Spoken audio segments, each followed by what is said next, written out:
Hello everyone and welcome back to Ross's Movie Reviews, the show where I review stuff that's mostly pretty good and maybe one of the best movies of all time, or something that's completely garbage and is probably one of the worst movies of all time. Now, this is part 2 of my Alex Proyas double feature that I had for these last 2 weeks. Last week I reviewed the 1994 near masterpiece, The Crow, which was Alex Proyas' first film. And as I said at the end of that review, um, which if you guys haven't seen, there will be a link to it at the end card, um, and also down in the description below. Um, but as I said at the end of last week's review, this week I will be talking about his second film that he made in 1998 with Dark City. Um, now I heard about this film around the same time I was hearing about The Crow. Um, um, and I personally thought at the time that um, I just never really thought much about this movie um, until obviously more recent years when I wanted to get more into filmmaking and had to do stuff for the show. This came up and I thought, well, might as well. If I was gonna do it, might as well do it with The Crow. But obviously, I had to do The Crow first since it was the first one to come out. Um, and then I would go and do Dark City. And so I already did The Crow, so now it's time for Dark City. This was released on February 27th of 1998 with a budget of $27 million. Domestically, it unfortunately only made about 14 million, and worldwide, it only made over 27 million. So, worldwide, it made its budget back, but that's about it. This film was a massive bomb on release, which I think is really unfortunate because I'm not gonna say what my final opinion on this is, but it's really good. Um, but I just think that um, like the reception that I think this film did get good critical reception is just in terms of box office, it flops. Um, there is also two versions of this film. There is the theatrical cut that was released back in '98, and then when this Blu-ray came out, which is, if I could check real quick, um, does it actually say on here? I don't think it does. Um, I think this was around like 2006, so kind of like an early Blu-ray release. But but like I said, there was the theatrical cut that was initially released in '98, and around 2006 when this Blu-ray came out, it also came with the director's cut, which is on the Blu-ray right there. You can see it right there. Um, for the purposes of this review, I watched the director's cut. Because from what I've heard, the it is far better than than the theatrical cut, and is the one that most people talk about when they claim that this film is a masterpiece. Um, I would get more into why people kind of claim that when I get to like the fun facts and stuff like that. Um, but I just want to clarify, kind of like what I did in the Alien review, because that film also had two versions of it. It had the theatrical cut, and it had its director's cut special edition as well. And for the purpose of that review, I also watched the director's cut. So, just want to specify that right now, I did watch the director's cut. Um, I personally, from what I've heard about the theatrical cut, I don't really want to see it. Um, maybe for a future rewatch. Um, but as of now, the director's cut is so far the only version I watched. Um, so uh, before I get onto the plot, like I was saying earlier, um, I I wasn't hearing as much stuff about Dark City as it did about The Crow, because obviously I think The Crow is a more in terms of pop culture, it's way more recognizable than Dark City. Um, uh, I mean, because obviously, I think Fred Savage, copied the face paint after the film came out. Uh, there's a whole bunch of merchandise that was released, and that is still releasing to this day. And there's still a huge following for that film. Um, so I could see why people would say that they prefer The Crow over Dark City. But from what I've heard, mostly in terms of recent years, uh, they're like around equal footing. Uh, which one do I think is better in my opinion? Stay tuned for the end of this review, where I will discuss which one do I think is personally better. But I would say right now, in terms of quality, they are both on par. Like they're both on the same level. So yeah. So anyway, let's go over the plot. So John Murdoch, played by Rufus Sewell, awakens alone in a strange hotel to find that he is wanted for a series of brutal murders. The problem is the problem is that he can't remember whether he committed the murders or not. For one brief moment, he is convinced that he has gone completely mad. Murdoch seeks to unravel the twisted riddle of his identity. He, as he edges closer to solving the mystery, he stumbles upon a fiendish underworld controlled by a group of criminals beings collectively known as the Strangers. Um. So yeah, it from just from the sounds of it, it sounds really, really weird. Um, but I mean, yeah, I said this earlier, but that's kind of like why I like it. Um, um, so uh, let's go over the cast. So we have Rufus Sewell, as I mentioned, as John Murdoch. He does an excellent job with the performance that he is given in the role. Um, and I think he really does pull off the whole um confused aspect of the character really well, especially with the fact that he has no memories. So it's gonna be really difficult for him to understand about what's going on. But obviously, as the film goes on, he is able to understand the situation a lot more.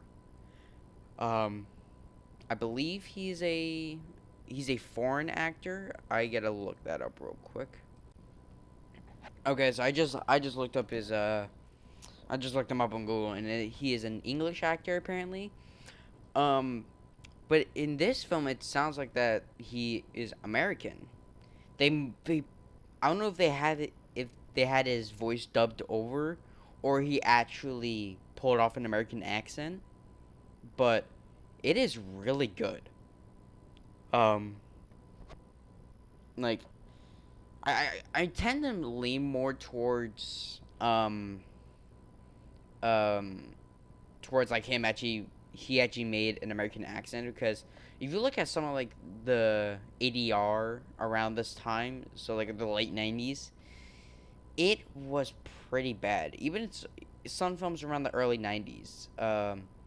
I mean, if you want a good example of this, go and watch the theatrical cut of Alien 3.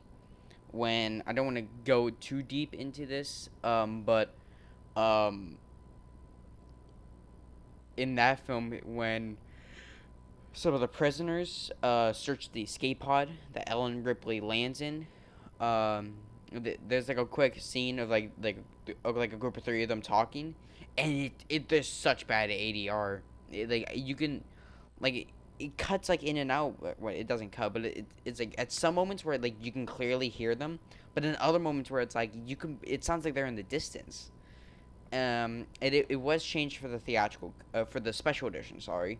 I will go more into depth when I cover that for I think the third Halloween special I want to do, because again I don't want to dwell on this too much, but what I was planning on doing is having each Alien movie, or review one Alien movie per Halloween. So I already did the first one last Halloween.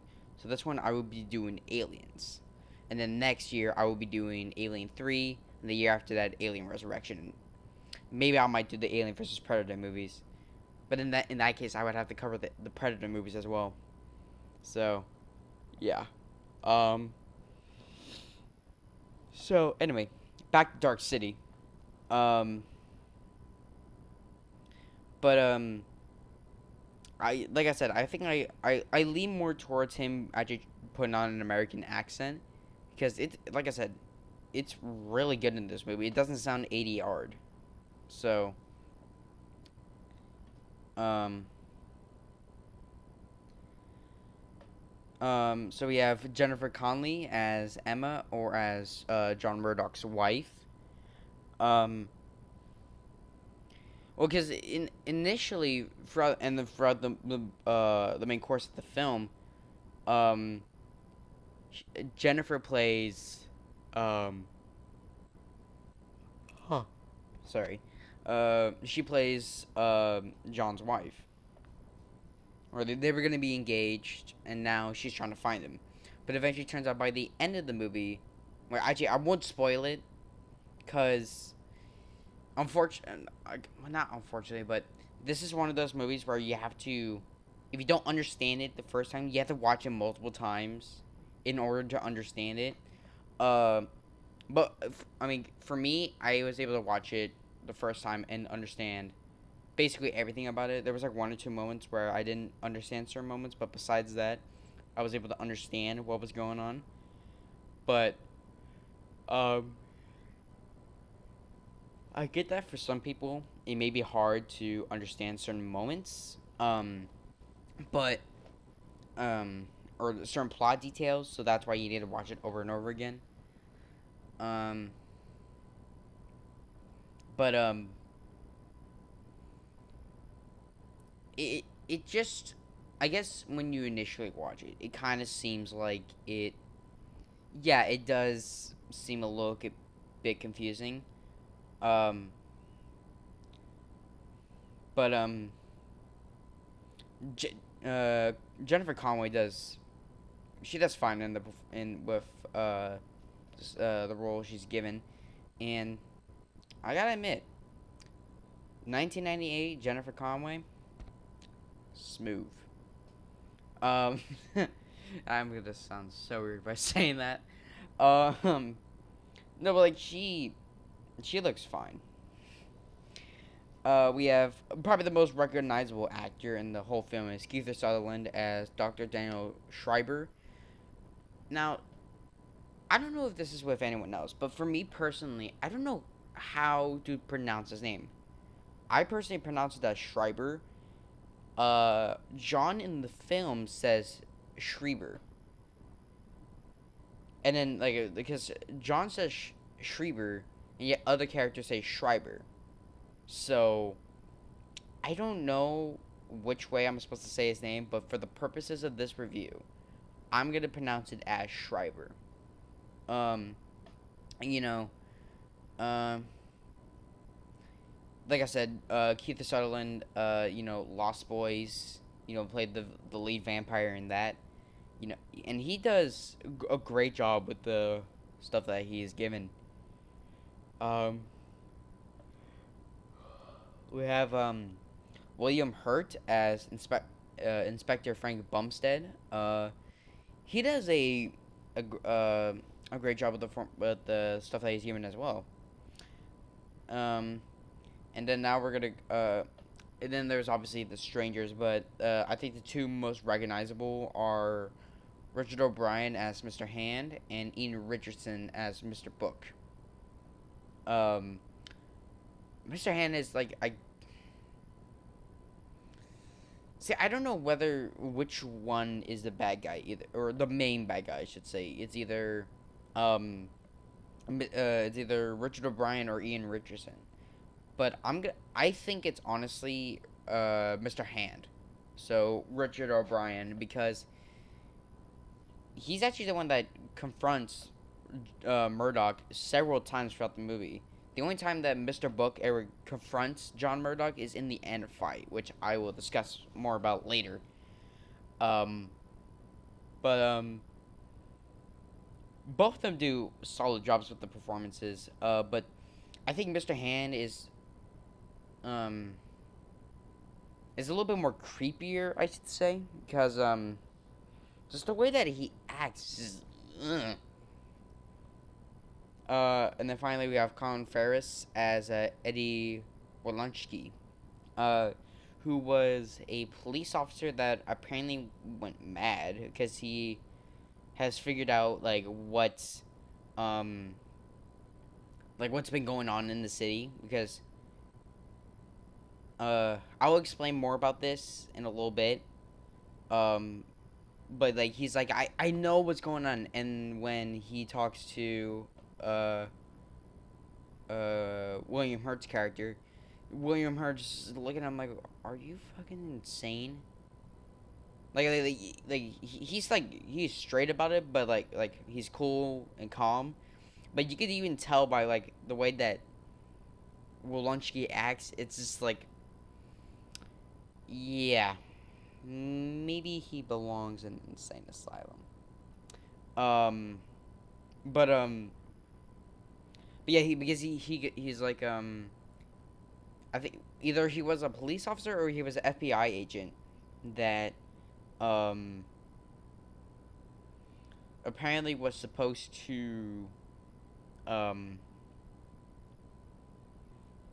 like either he was fired or he left, and now he's basically going insane because again he knows the secret behind the city, and again everyone is just looking at him like, yeah, that man's just insane.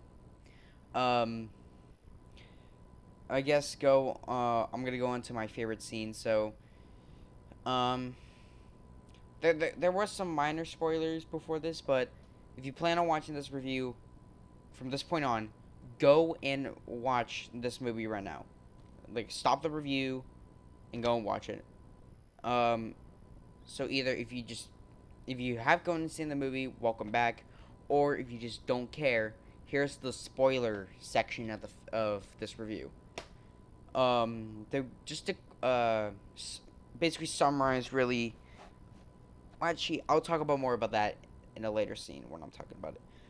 My first favorite scene is honestly when the first encounter that John Murdoch has with some of the strangers, especially Mr. Hand, and that I guess that's like kind of his first, um, when he discovers his first, um, the first time he discovers the power of tuning, which he has.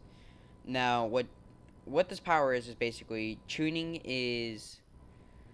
I guess it's kind of hard to explain. It's more easier to watch the movie than trying to have someone explain it. But from what I was able to, as best I can explain it, it's basically um this thing that people can do where they can. It's multiple things, but it's all in. I think it's all in the mind. Again, it's so hard to try and explain um, how tuning works. It's one of those things where it's like you can't really explain it, but you just need to watch the movie in order to um, understand it. Um, but yeah, really like the first scene um, uh, with John discovering his power, his tuning for the first time, um, is my first favorite scene um, because the strangers have an ability. One of their abilities that they can do is make the humans in this town sleep by just it's going up to them just like sleep now, and they're out. But when Mr. Hannon confronts John, he tries to do it, and it doesn't work. And so he tries to attack John, and um, it doesn't work. And then the other the other strangers try to attack him, and then he uh, makes quick work of them. Um, but yeah, like I think he kills two of them, and he leaves Mr. Hand alive. Because again, like at this point, this is like basically the beginning of the movie. He doesn't know what the hell's going on, and all of a sudden, these people are trying to kill him. He he makes one fall and gets basically strangled by a rope because they're like on a billboard sign that like has like the moving hand. So one of the strangers gets strangled basically to death. The other one he actually falls down, and then when he's holding onto the rope, I think he makes something snap, which makes the hand fall down and cuts one of the other strangers' heads. Just basically just cuts one of their heads open, and they're dead. And that's the first example of what these strangers are. Um, they're basically these bug creatures inhabit human bodies. Um, and then they take the form of humans that only come out around I think 12 at night. Granted, basically the whole movie takes place at night, so um, but yeah. Uh, my second favorite scene will probably have to be when the first encounter went that Murdoch has with Bumstead in the corridor, and he's trying to convince him that like I didn't kill anyone, cause John has been set up to be this murderer. Um, and obviously, like I said, because he had his memory, uh, basically wiped the slate clean, he he doesn't remember anything, even that he killed this woman that's in his apartment when he wakes up. Um, so he's like, I'm telling you, I don't remember anything. I don't remember this woman at all, or how she died. I just woke up and she's dead in this room. But you're not gonna understand me because I'm crazy. And that was that scene's actually after his first conversation with his wife. Um, but um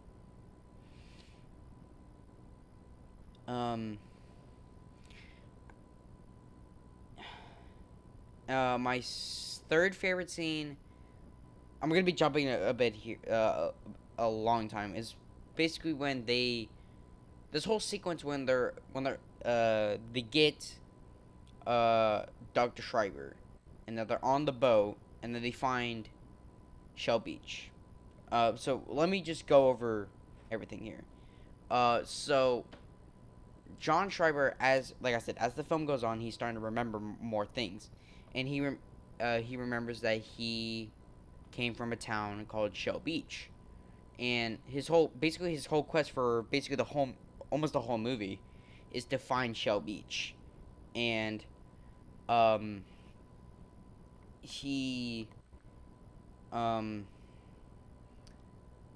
uh he captures he interrogates basically Dr. Schreiber with the help of Bumstead, and they are able to drive away, and they start riding this canal, and that's where, at least in the director's, well, I think this scene's also in the theatrical cut. Again, like I said earlier, I didn't watch the theatrical cut for this review, but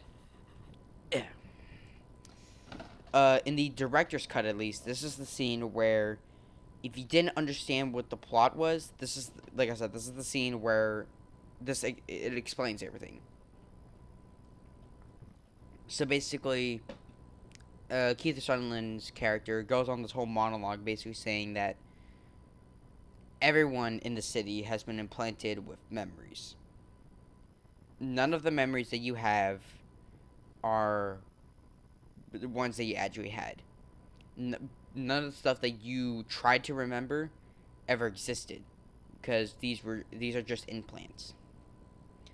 Um, and it is later revealed in a overhead shot of the city that this whole city is just on a basically a two-dimensional plane of just the city, which is later, uh, you know, impounded when they find Shell Beach, which in John's memories is this it's just like this nice little beach town and stuff like that, but in actuality it's just a sign. And Murdoch and Bumstead start breaking down the wall, and they find out that the city that they're in is in space. Like, I mean, yeah, granted, technically we're in space too, but literally this city is just it's just the city with a underground area for the strangers, and that's it. That's what this whole city is. There's no way of escaping. So if you want to try and leave, well, sorry, but that ain't gonna happen. Um, and then, uh, you know, I just think that really, um, the I think the twist revealed that this city is basically nothing but a two-dimensional plane, basically, is actually really clever and something that not many films, or really besides this, no films have ever done. Um, which I think it's actually a really smart idea. But um, unfortunately, this is where William Hurt's character, I guess, is killed off because the strangers find them and they have John's wife, and um, they have John and Bumstead have a little scuffle with the strangers. I think that Bumstead shoots two of them and kills them, and then one tries to attack John. Like comes up, like tries to attack him with a knife. He shoots him like I think once or twice. He tries to fight him, and then Bumstead grabs him, and they both him and the stranger get launched out of the little portal. We're not, I guess not the portal, but the hole that both him and John made. And that's when we really first get the first overhead shot of the city, which at this point of the film is just the city and then like the underground base for the strangers. And that's where like it's like, oh, that's what it is. Um, and then John gets captured, and which culminates in my, I guess overall, well, technically this whole uh, there's technically two scenes in here, I guess. Well, it's technically one scene, but I personally divided it into two because really only one part is my favorite scene in the whole movie, but I'll explain it. But basically, he gets captured by the strangers, and he is supposed to be, um, I think he's supposed to become one of them by Dr. Schreiber injecting these what the strangers, like the insect that these strangers have, because basically what these strangers are, like I said earlier, are basically they are dead human corpses that have been, I guess, infected with these bugs, um and they have taken uh basically taken control of the body, but kind of like how they put in new memories, or they put in fake memories for the humans. They don't remember the previous lives because obviously they were dead corpses until they got infected by these bugs. Well, I guess they're not bugs, but they're basically these like long, tentacle, well, not tentacle. I can't really describe it, but it's again, it's like one of those things where you need to watch the movie to understand. But it's basically it's dead corpses that have been infected and have basically been brought back to life. They don't remember anything from their previous lives. It's just what they are doing now as the strangers. But basically, they are going to take like their human, I guess their human collective minds, and inject it into John's mind. But earlier in before they went onto the canal, um, Dr. Schreiber had one of the syringes with John's memories in it, and he took it, and John took it from Schreiber. So when he is on the table, Schreiber switches out the syringes, because he has the one with all the collective's memories, with all their minds that he can become one of them, to with John's memories. So he injects John's memories into John instead of uh the the the strangers, like collective memories, and he starts getting all these memories back. And basically Schreiber has implanted himself into the memories to try and tell John to control um his tuning powers so that he can defeat all the strangers. And when the strangers figured out that, like, oh, he injected him with the wrong syringe, John wakes up, and then the final battle commences, which not only is my favorite scene throughout the whole movie, it has my favorite piece of score, which I will get to when I'm talking about the soundtrack. Um, and yeah, basically this whole battle kicks off between Murdoch and Doctor Book, not Doctor Book, Mr. Book, which is basically Ian Richardson. So basically Rufus Sewell versus Ian Richardson, and they basically have this tuning battle where they just trade off hits between one another until it leads into the actual city area where where John kills the Mr. Book is technically the leader of the strangers. So basically, once he kills the leader, I'm assuming all the other strangers get killed as well, because we don't really see them die. Really, like the last shots that we see of them is when the clock thing get pushed up like through the ground and through like the road up to like the city area, and you see like most of the strangers start like flying, like being sucked out to the city area. That's the last time we really see them. Besides, obviously, the commencing battle between um, John and Mr. Book. And then, like I said, John kills Mr. Book. Um,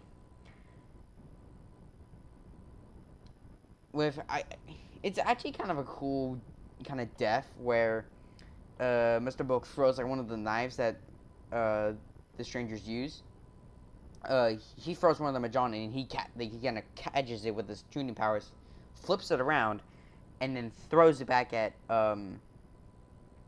Mr. Book, which sends him, which stabs him in the throat, sends him like flying backwards, and John raises up the water tower, where it's basically just like a giant tub of water on top of this building. Mr. Book crashes into it, makes the water jug, this water container basically explode. All the water falls out, and then like this insect thing kind of just pops out, is screaming for its life, and then he's dead. Um, and I honestly kind of think this is just me, and I don't know if anyone has made this connection. I think, or at least to me, it's a connection. But I feel like this is kind of a tongue-in-cheek reference to The Shadow, which ironically was also released in '94 when The Crow came out, which was, of course, Alex Proyas' first film. But in that film, the Shadow kills the main villain by picking up a shard of glass and like throwing it with his mind at the villain. Um, Although in the Shadow, it stabs the villain in the head, like, but in this film, stabs him in the neck. But basically, I'm just like, hey, that's actually kind of cool. They made the reference back to that, sort of. And then the final scene, which is another favorite scene of mine, is when Dr. Schreiber basically explains to John that since he killed the strangers, he is in control of the city now. He just has to basically he just has to be in control. And so with his powers, he is able to actually um, reformat the city, but also make Shell Beach a reality as well. And finally lets the city turn into daylight. Um, and I think the ending for this film that I th- I think it's in both cuts. But I just think that the battle, with the ending that we did get in the film, and in both versions, like I said, is a very nice ending, and it's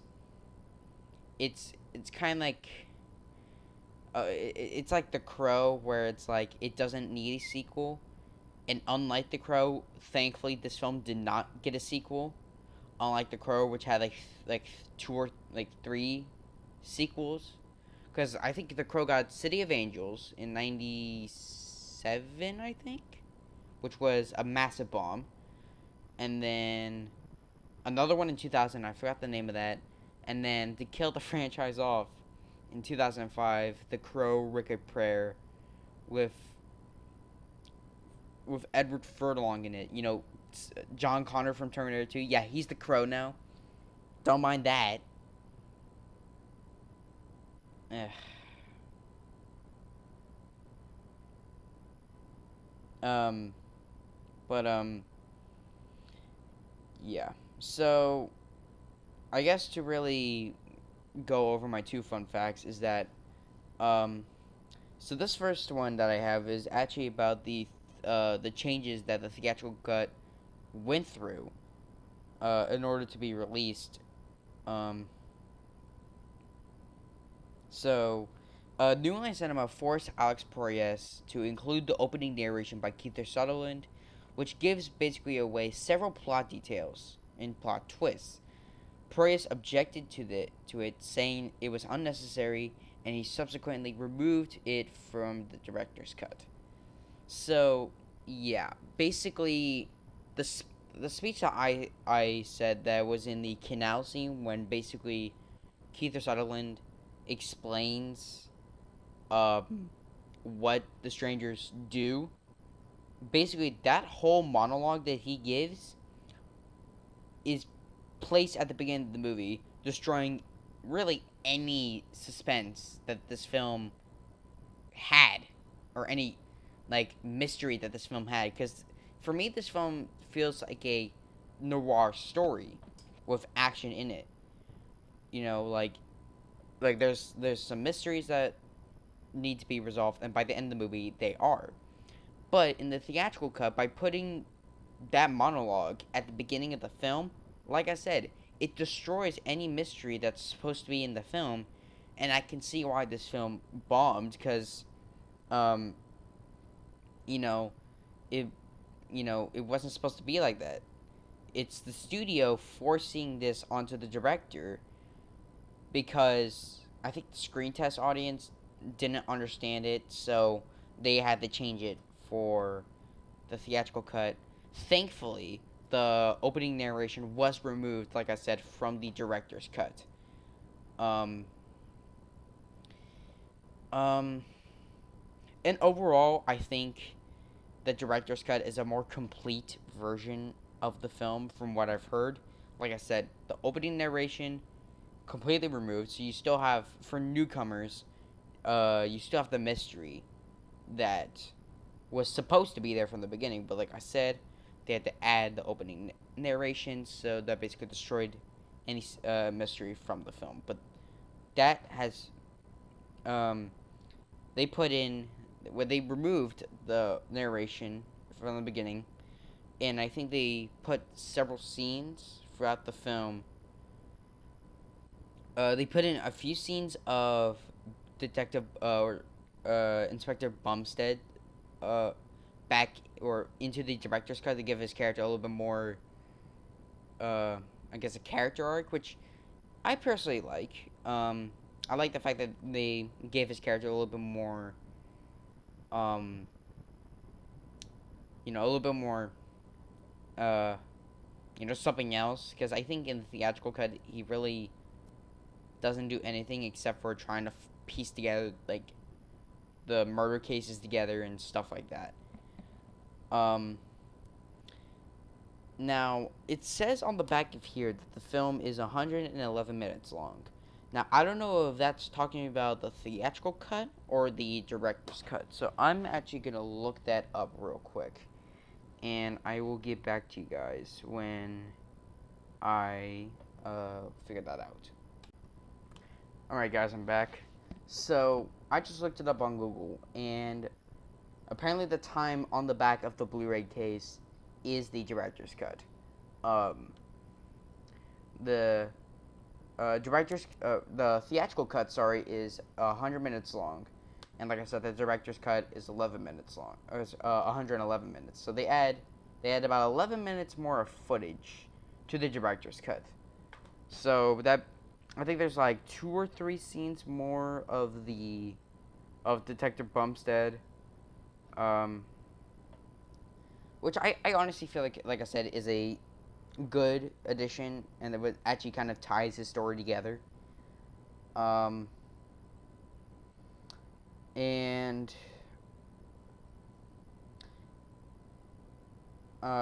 some shots at before the ending, or before Johnny gets injected with the memories at the end of the film. Some of the shots of the strangers are some shots are rearranged, and there's also new shots added. And I think some other changes as well. But like I said, I didn't really watch the theatrical cut for this review, so I'm just going off the changes that I could personally see. Um, and I just think that um, so the first out of main 2 questions is I should probably actually go over the score. Or actually, the second fun fact, the score, and then we'll talk about the 2 main questions. Uh, which I would discuss. Um, so, second fun fact is that this kind of has to deal with certain um, uh, this has to do with a franchise that came out. The first one actually came out a year after this film. Um, if you guys are popular or film fans, you guys may know of a franchise called The Matrix, and I'll let you get to that in a little bit. So, the second fun fact is a number of set pieces, including the rooftop scene that happens around the second or third act of the film, were reused in The Matrix, released in 1999 at the end of production.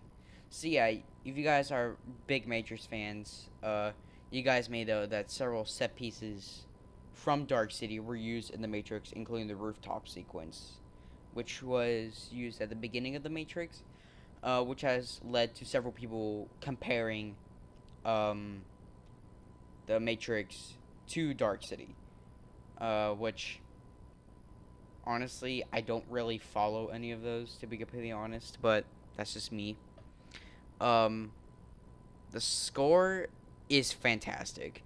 It was composed by Charles Jones, who is who was a fair frequent composer of the '90s. Like he did the Last of the Mohicans, and several other films around then. Um, and I kind of mentioned this earlier when I was talking about the final battle, but my favorite uh, my favorite piece of the score is in the end fight, which in the soundtrack is called "You Have the Power."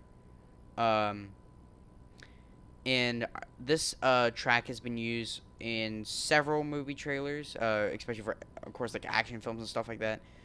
Um, in a Several YouTubers have also used this for their trailers as well, including Oliver Harper, which I actually have included a few times in some of the descriptions of the channel for Russell's movie reviews, including the last episode, The Crow.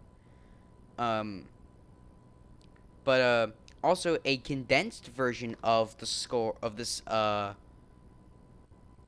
track was used when a uh for Thomas and the Magic Railroad. Now you guys may be wondering, wait, when I don't remember there being a Dark City track in Thomas and the Magic Railroad. Now you may now yes, you are correct. There is um uh not in the film itself and not in the deleted storylines special feature. It was around the time when the director's cut buzz, like around like the mid to late 2000s and the early 2010s, when people were really trying to hunt down this director's cut, and someone posted the full chase scene from the director's cut. Um, and what track did they use? Well, they actually used a condensed version of "You Have the Power" from the Dark City soundtrack for the director's cut chase. You could easily find it on YouTube and stuff like that. And someone actually apparently did make an isolated track of the PT Boomer fight chase scene theme from that basically like the Dark City chase theme, but basically cut it to like the precise moments of the chase, which I think is fantastic. But again, I actually will leave down in the description below both the chase itself and the isolated track. Um, but yeah, that's overall my favorite track of the whole score. Now, um, you can probably hunt down the soundtrack on YouTube and iTunes and stuff like that. All right, here is.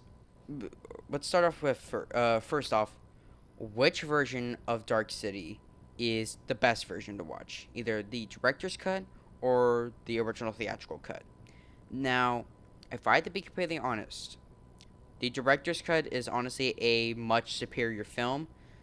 But if you are showing this to newbies and you think that they might not get the plot as much if you put them if you made them watch the director's cut, I say just to be safe, go with the theatrical cut. But if you want to watch this on repeating viewing, go and watch the director's cut. It's a much superior film. Um, and really the main question for me is this film better than The Crow? For me personally, no. And I'm not saying this is a bad movie at all. In fact, I think this is, in terms of quality, nearly on the same level as The Crow. But for me personally, I think that The Crow slightly edges this film out a little bit more. Just really down to the fact that the main actor did unfortunately die during the production, and I think that this film just carries um, a lot more aura around it than this film. But I still think that this film is really good. And then, kind of like this film, a near masterpiece. But there are some moments in the film that I think just doesn't really make it a masterpiece that it could have been. Kind of like The Crow, but not as much. So that's why I'm gonna give this film an 8 out of 10. So an A minus. I think that what this film did, it did great. But I think that for me personally, in order for it to be a perfect masterpiece, it could have done with some moments a little bit better, and the overall plot I think could have been expanded a bit. But for what it is, I think this is a great film that everyone should go and check out. The Blu-ray is relatively easy to find. You can find it on Amazon for relatively cheap. And like I said, if you want to watch this for repeated viewing, watch the director's cut. If you don't think you're going to understand the plot that much, watch the theatrical cut, and then watch the director's cut and see which one you think is better. So, yeah, that's really it for this Alex Proyas double feature that I wanted to do for last week and this week. Unfortunately, I don't have a movie planned out for next week. I do want to do one next week, but I haven't figured it out. So that's where you guys come in. Leave down in the comments below of this video telling me what movie I should do next for Russell's movie reviews. You can click over here and on my beautiful little face to see when make sure to hit that subscribe button and that bell icon for when new videos come out. And you can click over here for the Crow review, as well as I think the previous review before that, which I don't really remember what it was. So like I said, leave down in the comments down below what film I should do next, and see you guys next time. Live long and prosper. Out.